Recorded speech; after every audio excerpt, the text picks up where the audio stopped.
இன்றைக்கி நம்ம சேனலில் ஒரு டேஸ்டியான இட்லி பொடி ரெசிபி தாங்க பண்ண போகிறோம். இது வெறும் டேஸ்ட் மட்டும் இல்லை, ஹெல்த் கூட. இதுக்கு நான் 1/2 கப்பு கடலைப்பருப்பு எடுத்துருக்கிறேன். கூடவே 1 கப்பு வேர்க்கடலை, 1/4 கப் துவரம் பருப்பு. நீங்கள் எந்த கப்பில் எடுக்கிறீங்களோ அந்த கப்பில் அளவு பண்ணிக்கோங்க. நான் இப்போ வச்சுருக்கிற ஸ்பூனில் 2 ஸ்பூன் சீரகம், 2 ஸ்பூன் மிளகு போட்டுருக்கிறேன். 12 காஷ்மீரி மிளகா, 1/4 கப் பாசிப்பருப்பு, 1 கப் உளுந்த பருப்பு எடுத்துருக்கிறேன். கூடவே 1/2 கப் எள்ளு, 2 பூண்டு, ஒரு 5-6 கொத்து கருவேப்பிலை, பெருங்காயத்தூள் 1 ஸ்பூன்.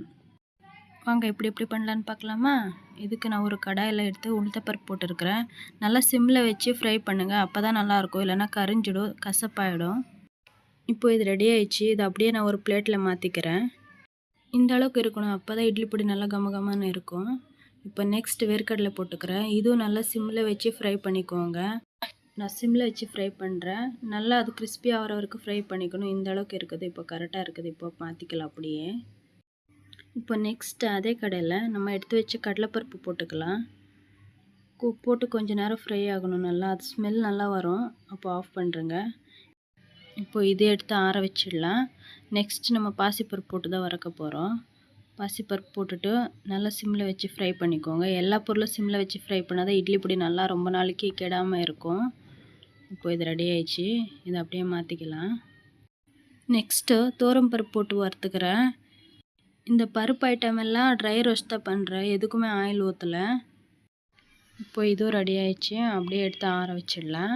நெக்ஸ்ட் நம்ம எடுத்து வச்சிருந்த சீரக மிளகு போட்டு லைட்டாக தான் ஃப்ரை பண்ணுங்கள், ரொம்ப ஃப்ரை பண்ணாதீங்க.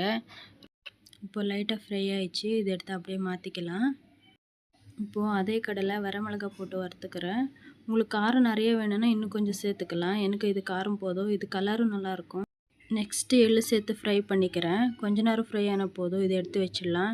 இப்போது 1 டீஸ்பூன் எண்ணெய் ஊற்றிட்டு அதில் நம்ம நசுக்கி வச்ச பூண்டு போட்டுக்கலாம். இது லோ ஃப்ளேமில் நல்லா கோல்டன் ப்ரௌன் வர வரைக்கும், நல்லா கிறிஸ்பியாக வர வரைக்கும் ஃப்ரை ஆகி வரணும். அப்போ தான் டேஸ்ட் சூப்பராக இருக்கும். இப்போ இது ரெடி ஆயிடுச்சு. இதை அப்படியே எடுத்து வச்சிடலாம். அதே கடையில் கொஞ்சம் எண்ணெய் மீதமாக இருக்கும், அதில் கருவேப்பிலை போட்டு லைட்டாக ஃப்ரை பண்ணிக்கோங்க இந்த மாதிரி. இப்போ எல்லாமே வறுத்தெடுத்தாச்சு.